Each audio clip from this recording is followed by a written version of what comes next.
Hello, TikTokers. It is the Christian Relationship Counselor.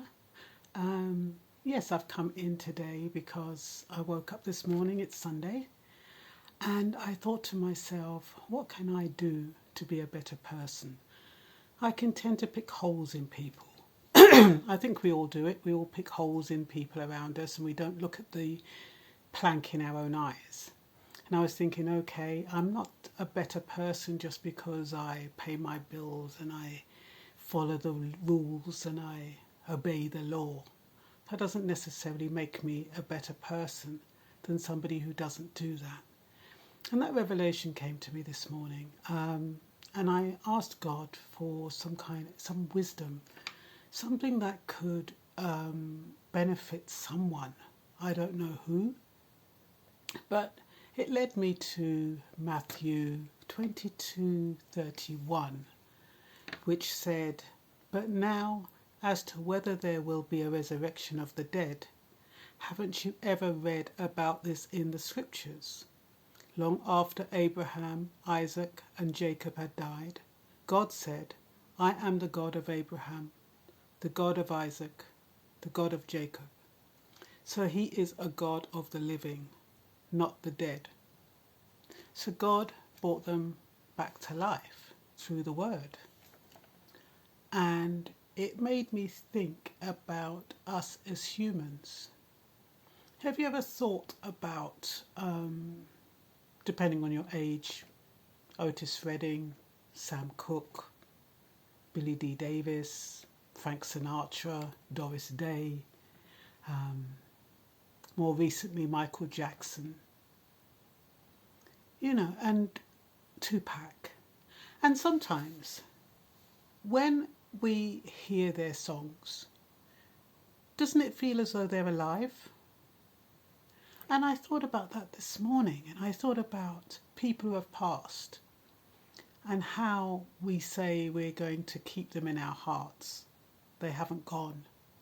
And I thought about how we immortalize people through our memories, through our proclamations, through our affirmations, how we bring them back to life, how we resurrect them, so to speak. Because every time we think of somebody who's passed, we resurrect them, don't they? We see their faces, we see their images, we might have videos of them, so we watch them on the videos. And for us, it's like they're still alive, they're still with us. And when I was reading that about God saying, I am the God of Jacob and Isaac, and I thought to myself, Jesus had already said they were dead. And then by God actually conjuring up their words, their names, he brought them to life because Jesus then said, God, our God, is a God of the living, not the dead. So I thought about Jesus and I thought how we have brought him to life over the centuries by reading the Bible, by calling out his name, by bringing him into our lives, by worshipping him, by praising him. We have resurrected him from the dead. We have actually immortalized Jesus. And the same way, until we die, we immortalize our loved ones who we bring into our lives every day through our memories. I don't know if this makes sense, but this was what I woke up thinking about this morning. And because I'm a DJ, I think about when I'm playing music. And I think when I play music of people who have passed and how their music is so current and so present and how it makes us feel as though those artists, those recording artists, are still alive.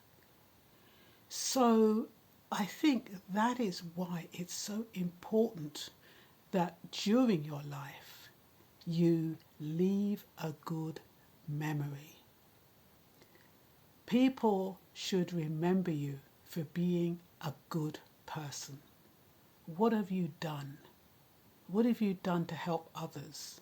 How do you want to be remembered? How do you want to be immortalized? We have people who, like the train robbers and the murderers. That is their legacy. Whenever their name is mentioned, we think of the murder they committed or the crime they committed. So our legacy in this life and how we want to be immortalized and resurrected in people's minds needs, you choose that. You choose that by your behavior. You choose that by your attitude. You choose that by your reaction. Too many of us react too quickly, say the wrong thing, do the wrong thing, get prompted by anger. What makes people angry so easily? What is that? It's fear. A lot of times it's fear. It's either fear of abandonment, a fear of being caught, makes people angry. They react. Something happens, whether it's a breakup of the relationship, whatever it happens, but that is the memory of that person. Whoever he got or she got angry at, said what they said, did what they did, when they resurrect up that image, that is how they remember that person. So it's really important, it's very important for you every single day to think about, how do I want to be remembered? What is my legacy going to be? When people call my name, what are they going to say? When people conjure up that image of me, what do they see? I'm not going to belabor the point too much, because sometimes a little bit is just enough. So I think I'm going to close it there with these thoughts, and hope that there's somebody out there who this can benefit. If there is, please let me know if I'm speaking to you. And that's all I've got to say for now. Bye-bye.